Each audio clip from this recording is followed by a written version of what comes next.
Hey guys, it's Sim and this is Wrestling Unlimited as we are here on the 29th of November 2021 with a live edition of the Wrestling Wrap-Up.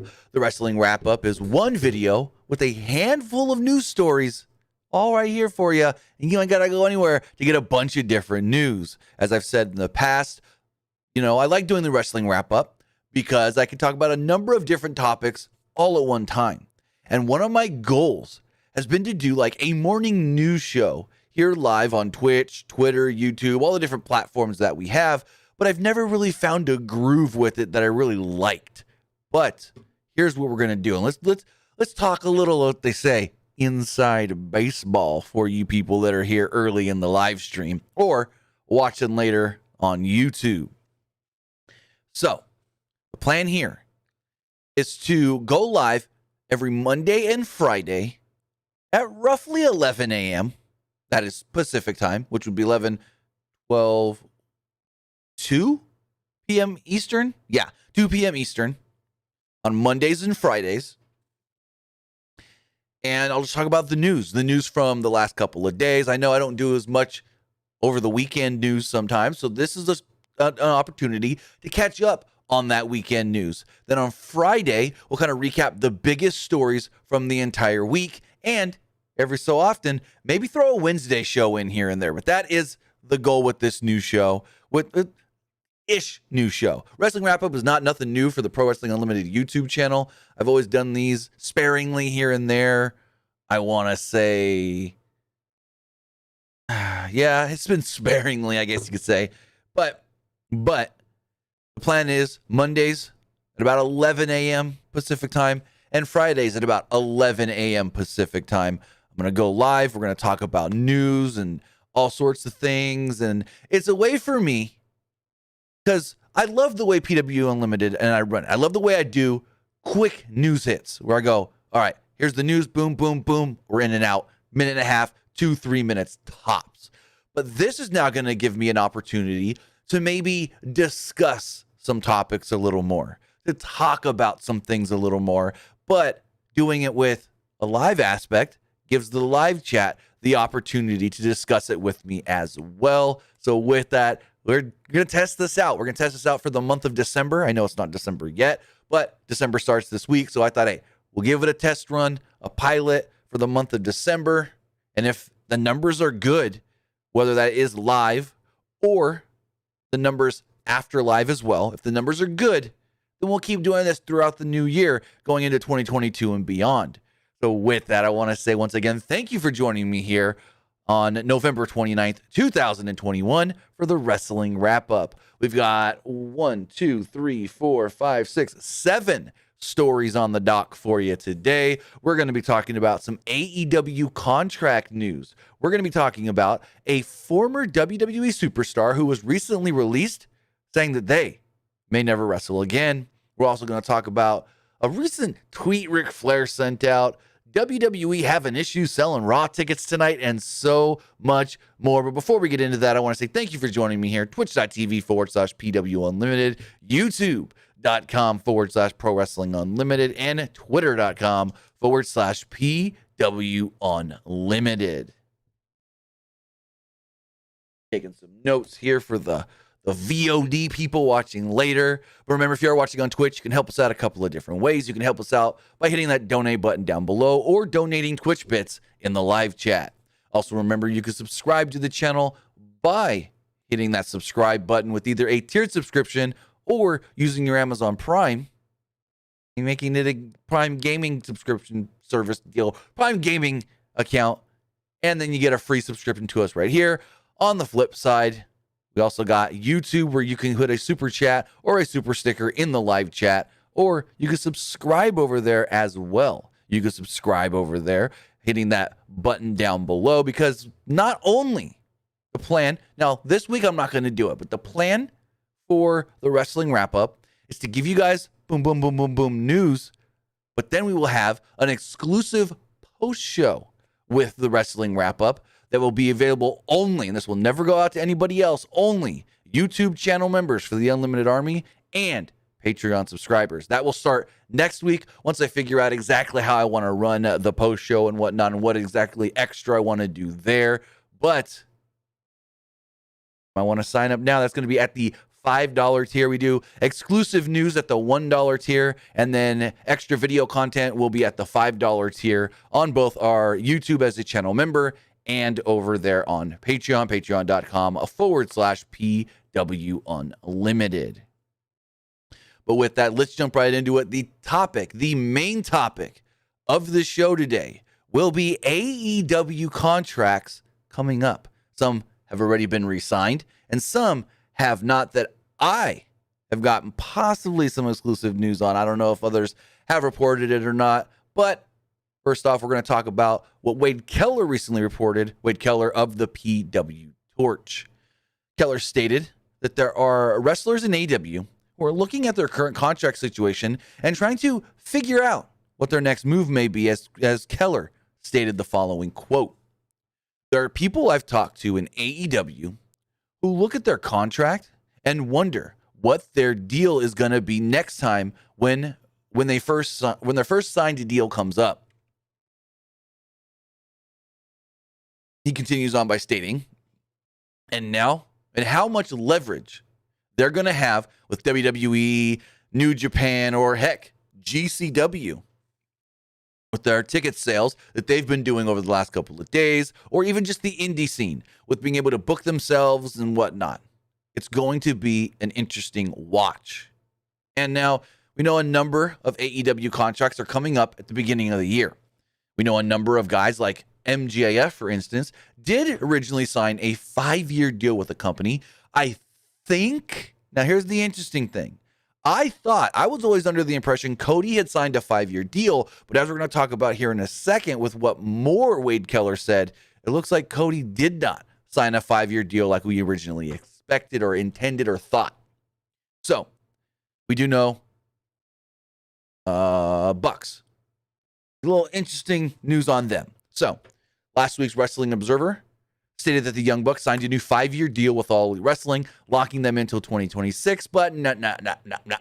They stated that they actually only signed a new 2-year deal with AEW, locking them until 2024. Now, the interesting thing there is that 2-year deal, that's less than the deal they signed when they first signed with All Elite Wrestling back in 2019. They originally signed a 3-year deal with the company, but now their re-up is only a 2-year deal, which is very interesting. We don't know any details on this new 2-year deal. We don't know if maybe they're still executive vice presidents. We don't know what kind of pool they have in the company still. I mean, in most of 2021, outside of using it in storyline, we haven't heard much of the Bucks say, hey, we're EVPs, other than we're EVPs and we got pulled in this company, we're going to do what we want kind of thing.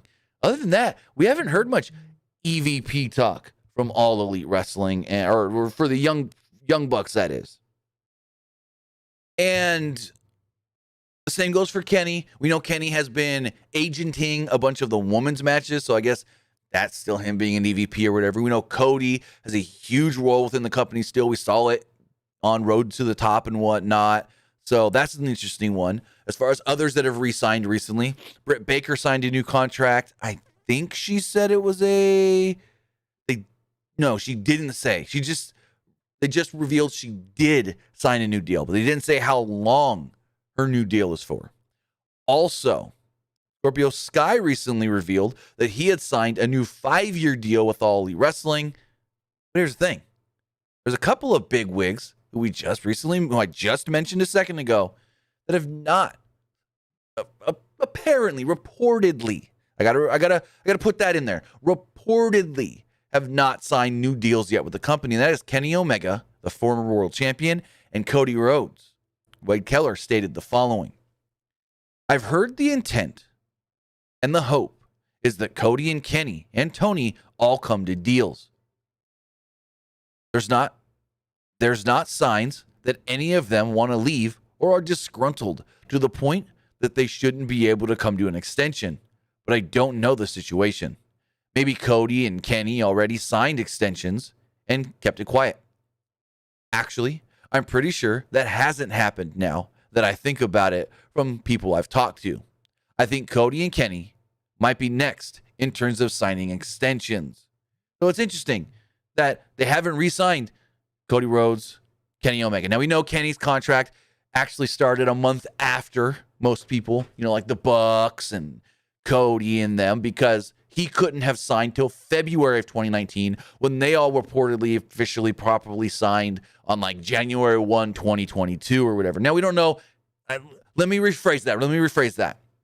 We don't know if they actually signed their deals on January 1. They had that photo of all them with the contracts and this and that. They announced AEW January 1.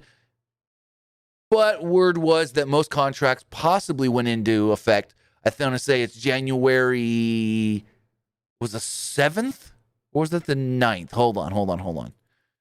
When they had the rally, the first rally in Jacksonville, I want to say that's when contracts may have went into effect.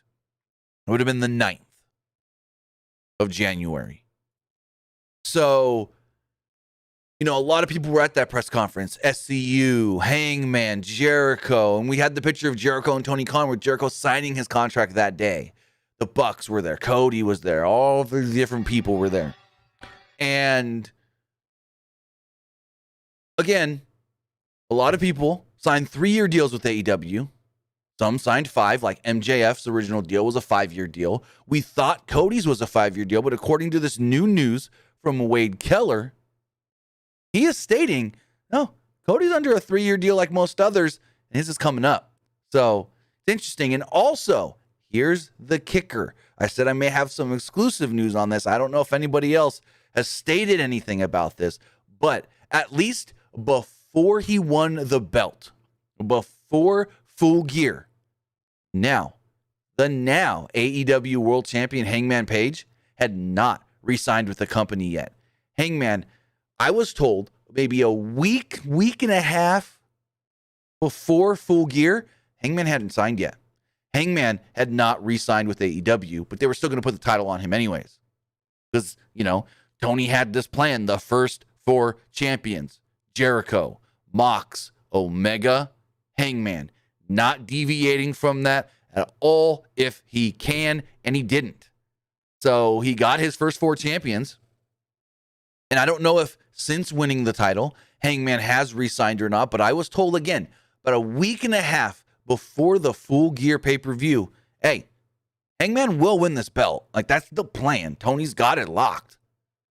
But he has not re-signed with the company yet. He has still not signed a new deal with this deal coming up in a month and a half or so. So that's the kicker right there. Hangman Page may still not be re-signed up with the company. Also, it sounds like, as of Wade Keller's report from a couple of days ago, Kenny Omega hasn't signed a new deal. Cody Rhodes hasn't signed a new deal. But we know of some that have, like the Bucks, the AEW Women's World Champion Britt Baker, and Scorpio Sky.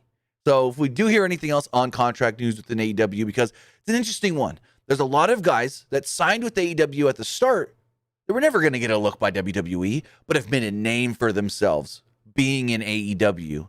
That now WWE may go, yeah, we'll look at them because we'll steal them from AEW. Not that we really want them, and that's the bad thing about WWE. Not that they want them, but that they may want to steal them from AEW. No, I'm not going to name any names on who I think WWE could go after. I think you guys can kind of assess that for yourself. Some of the people that may have been on that radar of, hey, they're at the top of the indies, and then AEW came.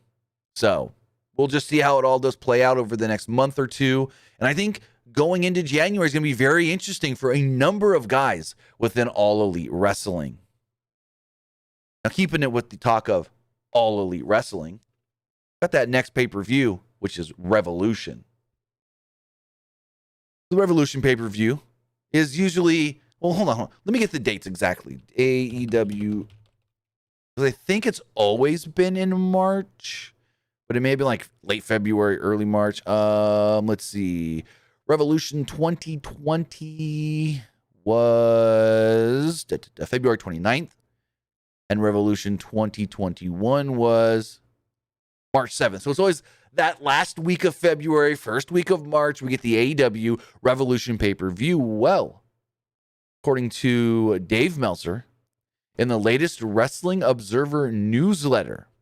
And I just lost my notes here. Give me one quick second, guys. AEW Revolution 2. Here we go. I think I found it. My notes froze up on me, and then I couldn't get... All right, here we go. According to Dave Meltzer, in the latest Wrestling Observer newsletter, Meltzer stated the following, quote, while not finalized, the Revolution pay-per-view is rumored to be the first weekend of March, likely March 6th, at the Amway Arena in Orlando, Florida. The one thing is that the usual live show at the same arena on Friday for Rampage would not be possible here because the arena has a concert booked on the 4th. So the 4th would be that Friday. And I don't know, let's look it up. What's the concert? Amway Arena. Meltzer did not name what the actual concert is on the 4th, but we can look that up really fast. Why not? On the fly. Tickets, events. Let's go March 4th. Eric Church concert. Oh, the Chief. You got an Eric Church concert in the Amway Center in Orlando on the 4th. And as we've seen with AEW, they like to run a venue and then run the same venue that weekend for the pay-per-view. And if they are going to the Amway Center in Orlando, they may have to pick another arena. Now, I know I probably should have done my due diligence and looked this up beforehand. I don't know of any other arena in Orlando that they could run. Maybe they run something in Miami. Maybe they do Jacksonville that Friday and then go over to Orlando, because Jacksonville to Orlando is what, a 2.5-hour drive? Jacksonville to Orlando drive flights. You don't need flights. 2-hour drive. Not bad at all. You got wrestlers that do way worse than that most of the time, but maybe they can do Jacksonville on the 4th and then go to Orlando on the 6th for the pay-per-view, the Revolution pay-per-view, which also, when looking at that date, the 6th, with Meltzer stating the 6th, that would be a Sunday for All Elite Wrestling. Now, we know that Tony Khan does like running Sundays, but he doesn't want to do it when there's competition like football. So, like Full Gear, that will always be on a Saturday because he never wants to go up against the NFL because he's got interest in the NFL because, of course, family owns the Jaguars. So if there's ever like a late night Jaguars game, like a Sunday night football game on NBC, he's not going to want to run his pay-per-view against it. No. So just a little quick note here. Like I stated, AEW Revolution likely to be in Orlando. Could change. Meltzer did state, quote, nothing is finalized yet. So we'll see if it does take place in the Amway Center in Orlando, Florida on March 6th, and where they run that Rampage the night before. So moving forward, we've had a couple people in WWE just kind of go missing and then make some announcements on social media and whatnot.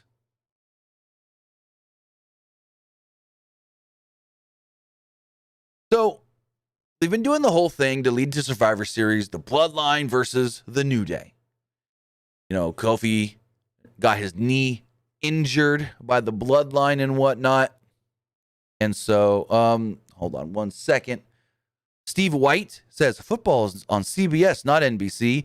Bro, football is on NBC, Fox, CBS, and ESPN. I'm talking about the Sunday night game, the big Sunday night football game on NBC every week, buddy. That's what I was talking about. The big Sunday night football game on NBC. Yeah, there's CBS football. We get usually one CBS football here in Fresno. It's the Raiders game every week.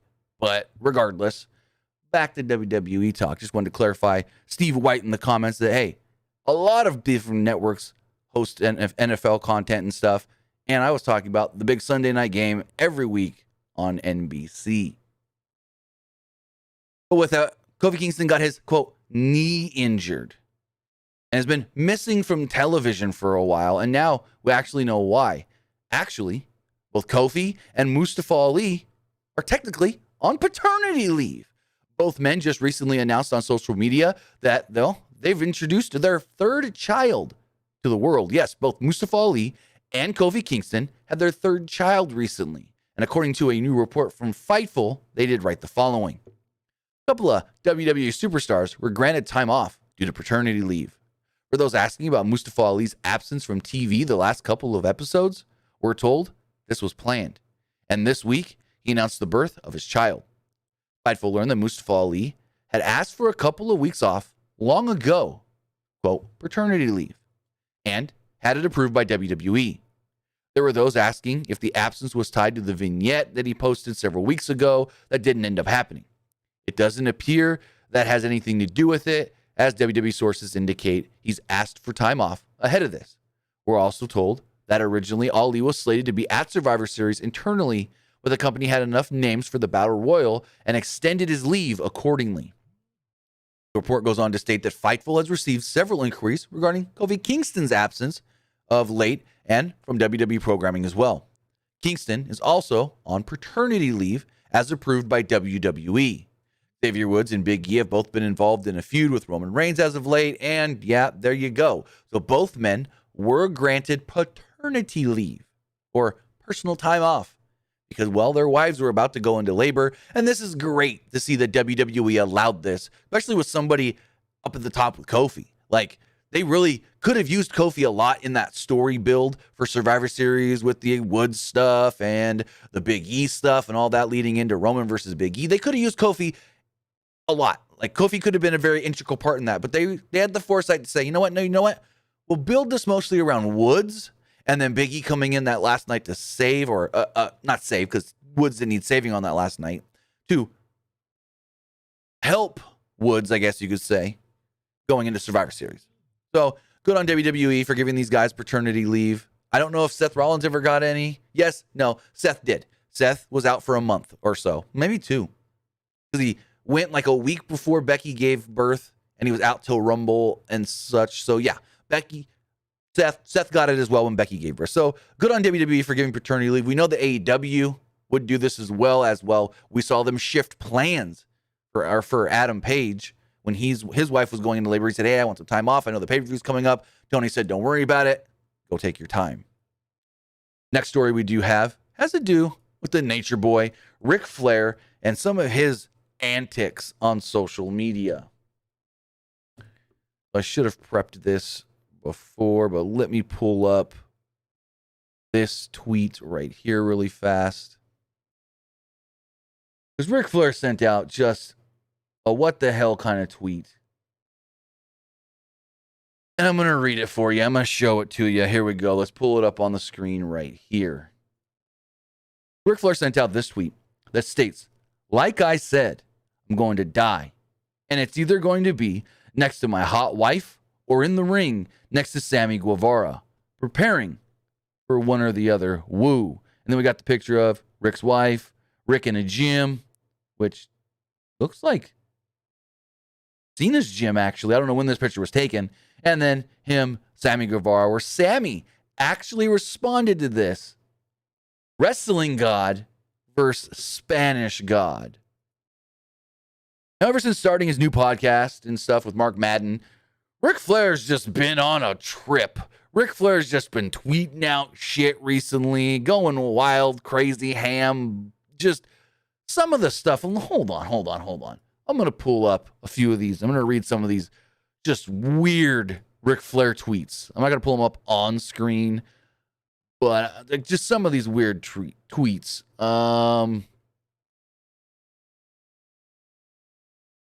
Like, where is the one? So he keeps saying he's done with WWE. He's over WWE. Yet he was plugging WWE for last Friday's show where he sent out a tweet saying, the Queen is heading to Greensboro, a.k.a. Flair Country, for SmackDown tonight. They only made one Charlotte. I'm just her dad. So proud. Woo! So it's like, you say you're done with WWE, but you're plugging WWE because your daughter there. And then he tweeted out some stuff about like Black Friday deals for his new tumbler coffee cups and, other merch and whatnot.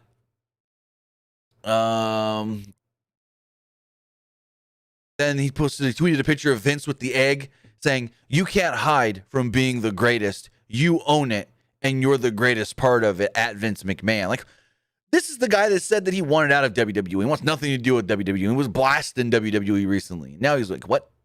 Just, okay, cool, whatever. Like, I don't even know. Like, Rick's back to classic Rick, just saying whatever he wants, doing whatever he wants, being that guy. When Rick used to be on TV maybe 5 years ago, we would go, oh, crap, they can't give Rick a live mic because we don't know what the hell he's going to say. We don't know what he's going to do. Is he going to stay on script? Is he going to go off script? Who the hell knows? But ever since, the incident where he almost died, he tamed it up a little bit. But now he's back to, I can't never die. I'll die one day, but I'm going to do what the fuck I want until I die, Ric Flair. So it's like, Jesus Christ. He's back to screw everyone, Ric Flair. Like this tweet he sent out on November 17th. So disappointed. I did this out of respect for you, Becky Lynch. It made you millions and made me nothing. After 40 years of being the man, the company doesn't own it, and neither do you. I'll always be the man. Ask your husband. Like, what? In reference to Becky Lynch using the man name and some comments she recently made in an interview where she said, quote, look, I saw the tweet, the one that you're referring to, the one that I'm kind of referring to, and I looked at it and I wrote out a response and would have been quite biting, and I deleted it and I let it go because I think it's really sad because this is a legend at one point. This legend, a 16-time world champion, Ric Flair, is now jealous of me. It's cool for me. And is now trying to use me to get clout, to promote whatever he has going on next because he's dug himself into a hole with other things. So I kind of was just like, let me let him out of it because it's kind of sad. And that's when he was like, no, you ain't the man. I'm the man. You use that and you make millions and I make nothing and this and that and da-da-da. So it's like, geez, Rick, November has been a wild month for the nature boy, Ric Flair. So going forward, we got some more WWE news here, which pertains to one recently released WWE superstar. So we all know that there's been releases over the last month or so. I think 18 in total in the last two sets of releases. You can correct me in the chat or the comments below if it's 18. I think it's 18, something like that. And one of those released was the former women's champion, Nia Jax. Now, Nia Jax was released from the company, went quiet for a little while, then changed her social media handles to her real name, and I'm probably going to butcher her last name, Lena Fainin? I don't know. Fainin? I probably butchered her last name. And so she changes her social media handles and she puts her real name out there. And we get these wrestling websites that go, oh, Nia Jax has revealed her new wrestling name, her new in-ring name. Well, Nia had to put some old people in their places. She tweeted out the following. LOL. Newsflash, Lena is my real name. Not another, quote, ring name. It's just my name. The name given to me at birth. Calm the F down, trolls. In all fairness, quote, opponent crippler would be a solid front runner if I ever decided to wrestle again. But it's highly unlikely. That last line right there. That's really the last two lines. If I ever decided to wrestle again, but it's highly unlikely. So, the former Nia Jax, now Lena Feeney, whatever you want to call her. I don't know how to say the last name. Basically out here saying she might be done with wrestling. She may not go back to wrestling. And I expected this, to be 100% completely honest. I expected this. Because where would she go? Who would pick her up with her reputation? I highly, highly doubt AEW would want her. She's not going to work the indies. I don't see her as somebody that would work the indies. Impact Wrestling, that's a stretch. Shimmer, Shine, those companies, they're not going to want her. She ain't going to be doing ladies' night out shows for title match wrestling. Like, Impact may be on an offshoot of, hey, we need a new name that's got recognition from WWE, because we know Impact loves bringing in former WWE people. And so it's like, that's the only option I see for her is maybe, and this is a slight maybe, like a 10% chance maybe of her going to, or getting even an offer from Impact. And it's like, yeah, I just don't know. I honestly don't know where she would go. And it looks like she don't care who would be interested or not, because she may not even be interested in getting back into wrestling. I don't know what she would do going forward outside of wrestling. I don't know if she's going to stay living in Orlando, all that stuff, but it's going to be interesting to follow.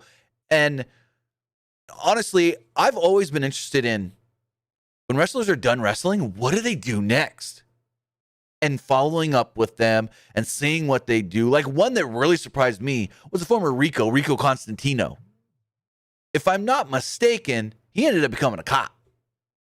Rico Constantino, police officer. I think he became a cop. Yeah. He became a police officer, which is really cool that he was able to transition and find something else that he really loves and wants to do in this. So yeah, I don't know what Nia is going to do next, or Lena is going to do next. That name should come easy to me. That's my aunt's name, my mom's sister, Lena. Anyways, I don't know what she's going to do next. Looks like she doesn't want to wrestle, or there's a very slim chance. She said right there, highly unlikely that she ever wrestles again. So I'm going to follow and see what she does next. If she maybe does modeling. She's done a lot of modeling throughout her time in WWE. If she maybe gets into acting, maybe The Rock gets her into that or something. I don't know. We know she's really close with The Rock. She's really, really close to The Rock and The Rock's mom and stuff. So maybe he can get her into acting. I've always thought in WWE doing promos, she's been decent, better than some. But I don't know, with the right training and the right partners and stuff in acting, maybe she can go into that. But we'll see. We'll follow the story.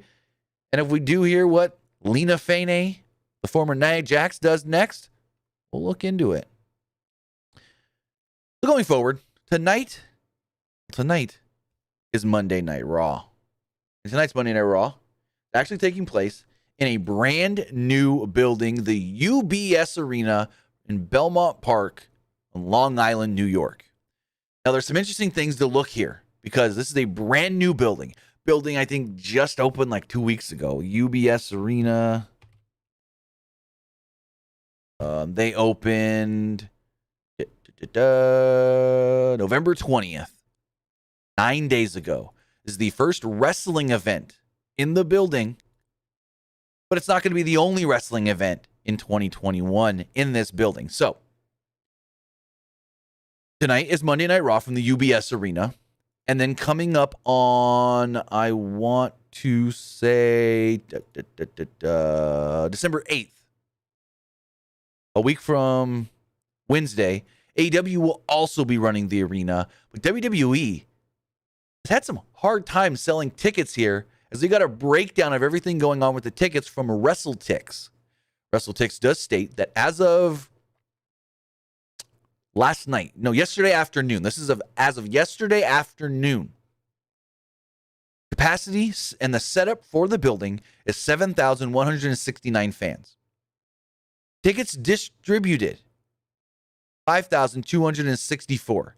Distributed means sold, given out for free. You know, like sometimes they'll say, hey, radio stations in the area, here's X amount of tickets you can give away for the show and this and that. So that's distributed, given out for free, for promotional stuff, or sold. 5,264, which means there is 1,905 tickets remaining. Now, WWE was having a hard time about 3 weeks ago selling these tickets. And they started doing some things where they go, okay, you know what? Back on the 28th of October, the 12th of October, when they said these tickets ain't moving, they announced Roman Reigns will be there. Now, we don't know if Roman Reigns is going to be on the show or just doing a dark match, which we'll talk about here in a moment. Then, on the 28th of October, 500 plus tickets dropped off the board in a span of 10 minutes. Plenty of seats visible to the camera as well. And some of the floor seats, likely comp tickets. 500 tickets, just boom, gone all at once. Gotta be comp promotional tickets. Then, for Halloween, they were selling 2-for-1 tickets. Then, on November 3rd, they announced a 6-man dark match that will consist of, which is not going to consist of anymore because Kofi is out, but it was originally Kofi, Woods, and McIntyre against the Bloodline. Now, Kofi's out on paternity leave, as we talked about earlier in this video, in this show. So he's out on paternity leave, so they put somebody else in there, maybe Big E, I don't know, against the Bloodline. Also, that same day, 4-pack tickets went on sale. And they do this a lot. They've done this here locally and stuff, here in Fresno for the Save Mart Center. Me plus 3 tickets, which if you buy above $15 price tickets, you save on each ticket. Essentially, I think it's you get a $30 ticket for $25 if you buy it in the 4-pack, the 4 bundle. They call it the Me plus 3 deal. Then on November 26th, they announced 2-for-1 Black Friday deals. Now, they did also announce this. Other venues for WWE shows also offered this. So this wasn't like an exclusive thing just to try to sell tickets last minute. Then they announced, hey, Edge is going to be on the show. Edge is going to be on Raw Monday. So I don't know if they could sell those last just shy of 2,000 tickets or not. I don't know if they're going to get a full sellout or not. Again, as of yesterday afternoon, they had sold around 73%. Well, not sold. They distributed about 73% of the tickets. Now, here's the interesting thing to look at and compare AEW. Now remember, WWE has the show set up for about 7,100. AEW apparently is setting up the show for 11,641 and have distributed 8,573 tickets. They have distributed more than WWE is even trying to sell. And as of last, I want to say Thursday was the last update WrestleTix gave, last Wednesday, 3,000 tickets were still available. As of last Wednesday, WrestleTix has not updated this story since. So I don't know how many more tickets have sold, but not only has AEW sold more tickets, but they're putting more tickets available than WWE is even going to try to sell. Like, they have distributed, again, distributing means sold, comped, and comped given out as promotional stuff. It's all the same thing. So, WWE, you're going to look bad. They're going to look bad. Now, it may not look bad on television, but from people following the story, it's going to look bad on WWE, where not only did they set the building up to have less seats, but they're not even going to sell as many seats as AEW. AEW is going to sell, and already has distributed more tickets than WWE was even trying to altogether sell. Like, to do a sellout for WWE would be roughly 7,169 tickets. AEW has already distributed 8,500 tickets. So, we'll see how that all goes. Speaking of AEW really fast, AEW actually announced some new shows. Let's pull that tweet up that they just tweeted out this morning. They announced some new dates. AEW tweeted out, and also I have it right here. I don't know why I had to do that. New live events. AEW comes to the Wolstein Center in Cleveland for AEW Dynamite and Rampage Wednesday, January 26th. Also, they have announced, why is this tweet not coming up? I cannot find it now. Here it is. AEW also announced they will return to Washington, D.C., the events D.C., for 2 nights of television. Wednesday, January 19th for a live Dynamite, and Friday, January 21st for a live Rampage. Now, if you remember, D.C. was the location, the home of the very first ever Dynamite. So it's cool to see that they're finally being able to go back to Washington, D.C., where it all began, where Dynamite was born, if you may say so. And finally, I do want to wrap this up really, really quickly with just a little hit on tonight's WWE. Tonight is WWE Monday Night Raw. Talked about the tickets. Now, quick hits on what's actually announced for the show. So far, WWE, and let me double check. I haven't checked since we went live. WWE has only announced 3 things for tonight's Monday Night Raw. So WWE has announced 3 things for tonight's Monday Night Raw. They've announced that Edge is back. Edge will be back on the show tonight. We have not seen the Rated R Superstar since he took on Seth Rollins at Crown Jewel inside Hell in a Cell. Speaking of Seth Rollins will be facing off tonight against Finn Balor. Last week, these two were supposed to battle. Seth beat down Finn before the match actually happened, before the bell and all that, and yeah. And then finally, we do know that in a non-title match, and I think I'm going to stretch this one out a little bit more. We got Big E and Kevin Owens. Big E and Kevin Owens will be battling tonight on Monday Night Raw. I think it's a little early to be doing this match, but hey, I don't know what the plans are going forward to building up to day 1 on January 1st, so maybe this has to do with that, building up something for day 1. And heck, this could be like Seth and Finn from last week and never actually even happened. So that is the rundown of everything we know so far for tonight's Monday Night Raw. With that, guys, I do want to thank you guys for joining me here for the Wrestling Wrap-Up. November 29th, 2021. We talked about a number of different stories. If you missed any of this, well, you can either go back and watch it on YouTube or listen to it on podcast services all around the globe like Stitcher Radio, Spotify, iTunes, Google Play, and iHeartRadio, all the different platforms that you listen to audio podcasts. Well, you can get this podcast on those audio platforms. Also, one last thing from the chat. Fonzie says, when are they coming to the West Coast? Speaking of AEW. Tony Khan basically Tony Khan said, well, when we run Double or Nothing in Vegas, we also want to run a show or two in the West Coast. So that's basically it. They're going to come to the West Coast once a year. They're going to maybe run like a Dynamite or two, a Rampage or two, and Double or Nothing. They're going to do like a week span of stuff on the West, and that's it. Really disappointing as somebody that does live on the West Coast, that we're not going to get much AEW. And I could be wrong here, but from the way Tony Khan has spoken in the past, it does sound like we're not going to get much AEW on the West Coast. Live shows. Which is a very unfortunate, seeing how a good handful of their roster, well, a good number of their roster does come from the West Coast. Darby Allin, Jungle Boy, the Bucks, Brandon Cutler, SCU. A lot of these guys are West Coast guys. We got a lot of them from Southern California.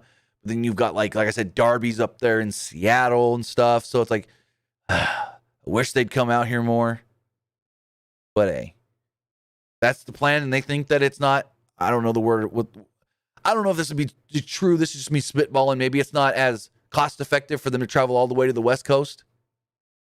So they want to do one big shot of the West Coast every year or something. I don't know. All we do know is that before the pandemic hit, the Bucks had multiple meetings with the Toyota, or I think it's the Toyota Arena in Ontario, California. Toyota Arena. Yeah, the Toyota Arena in Ontario, California. The Bucks had spoken with them about running a show, and I believe the rumor was, and this was never confirmed because it couldn't have happened, that that's where the post Dynamite Double or Nothing was supposed to be. They were going to run in Vegas for Double or Nothing and then go to LA, Ontario, Toyota Arena for that next Dynamite in 2020, be the first big show in California, but it never happened. But with that, guys, I want to say thank you for joining me here. Twitch.tv/PWUnlimited, YouTube.com/Pro Wrestling Unlimited, Twitter.com/Pro Wrestling Unlimited. And if you're watching on podcast platforms or YouTube later, I really appreciate that as well. Remember, this show will be at least hopefully 2 times a week thing. Mondays, 11 a.m. Pacific. Fridays, 11 a.m. Pacific. And sometimes, depending on the news and the time and everything, We'll throw a Wednesday show in here and there. Also, I do want to remind you guys, we will be live tonight talking about Monday Night Raw. And I will be, even though I said I'm not anymore, but I will be reviewing tomorrow's NXT. Well, that's because tomorrow's NXT is the go-home show for this weekend's NXT War Games. Yes, this coming weekend is War Games, so I will be doing the review of the go-home show for NXT this week. Again, I'm not doing every week of NXT because the show's not been good since 2.0. But big shows and go-home shows, I will review those. So we will be live tonight. We will be live tomorrow. We will be live on Wednesday night for AEW Dynamite. Then we'll be live again Friday morning for the wrap-up and Friday night for, well, SmackDown. So with that, guys, have a great night, and I'll see you next time. Have a good one, guys.